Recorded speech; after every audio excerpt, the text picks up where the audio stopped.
क्या ममता बनर्जी वेस्ट बंगाल में जिस सीट के लिए खड़ी थी खुद वहाँ पर हार कर वेस्ट बंगाल की सीएम बन सकती है? क्या इस बार भी कुछ ईवीएम में हैकिंग वगैरह हुई थी?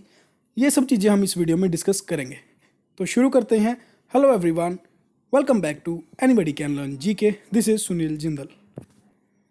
जैसे आपको पता है कि अभी 5 स्टेट्स के अंदर इलेक्शन हुए थे।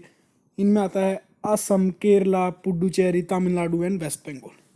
अब वेस्ट बंगाल ज़्यादा चर्चे में क्यों है? जस्ट बिकॉज कि एक तो यहाँ पे बीजेपी और ममता बनर्जी की टक्कर काफ़ी ज़्यादा थी, तो इसलिए तो इंटरेस्टिंग है ही। लेकिन हुआ क्या कि जहाँ पे ममता बनर्जी खुद चुनाव लड़ रही थी वहाँ से वो खुद हार गई हैं। तो इसलिए काफ़ी ज़्यादा इंपॉर्टेंट हो जाता है हमारे एग्जाम पॉइंट ऑफ व्यू से, क्योंकि अभी सीएम भी वही बन रही हैं। तो एक जिसकी टेक्निकलिटी पे काम करना काफ़ी ज़्यादा ज़रूरी है। Being a civil services aspirant हमें पता होना चाहिए भी कौन सा आर्टिकल इस चीज़ की इजाज़त देता है। और सेकंड थिंग, हम इलेक्ट्रॉनिक वोटिंग मशीन पे बारे में बात करेंगे कि अगर अब की बार भी ईवीएम हैक होती, अब की बार का मतलब कहना गलत होगा, क्योंकि मेरे हिसाब से ईवीएम हैक नहीं की जा सकती। अगर यहाँ पे भी ये ईवीएम हैक होती तो इधर ना बीजेपी पूर्ण बहुमत से आता, किसी की जरूरत ना पड़ती इसको। ऐसे बहुत से स्टेट हैं जहाँ पर बीजेपी चुनाव हारी है, तो उस समय पर ईवीएम का कोई बहाना नहीं बनाया जाता। बेसिकली जहाँ जीती है वहाँ बोल देते हैं ईवीएम हैक हो गई है, लेकिन रियलिटी में ऐसा नहीं है।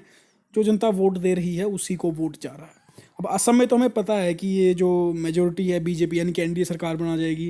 केरला में बात करें तो सीपीआई की आएगी। और उसके बाद हम वेस्ट बंगाल पे ही फोकस करते हैं।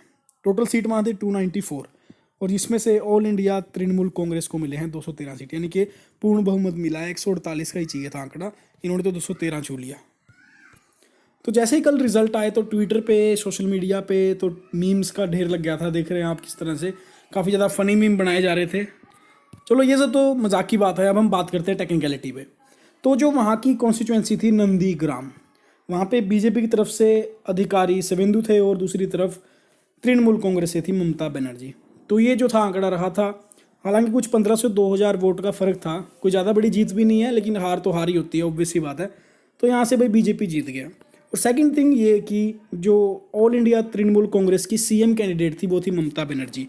तो क्या ममता बनर्जी अब सीएम बन सकती है? जी हाँ, बिल्कुल बन सकती है। और ये बात जानने से पहले अगर आपने सब्सक्राइब नहीं किया चैनल को तो फटाफट से सब्सक्राइब कर लीजिएगा। आपको पता ही है कि टेलीग्राम के ऊपर आपको इसकी पीडीएफ मिलेगी। तो क्या ममता ऐसी पहली सीएम होंगी जो चुनाव हार कर भी सीएम बन गई हैं? तो ऐसा नहीं है।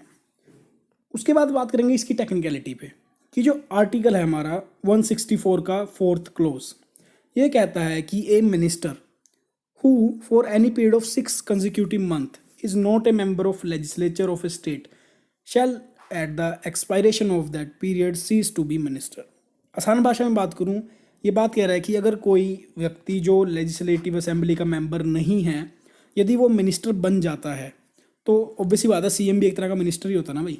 मिनिस्टर बन जाता है तो उसको 6 महीने के अंदर अंदर वहाँ के किसी भी हाउस का सदस्य होना पड़ता है। किसी भी हाउस का सदस्य कहने का मतलब ये है कि अगर वहाँ पर विधानसभा तो देखो होती ही है, अगर वहाँ पे विधान परिषद भी है, यानी कि जिसको हम मेंबर ऑफ लेजिस्लेटिव काउंसिल बोलेंगे, तो लेजिस्लेटिव काउंसिल का मेंबर बनना ज़रूरी है।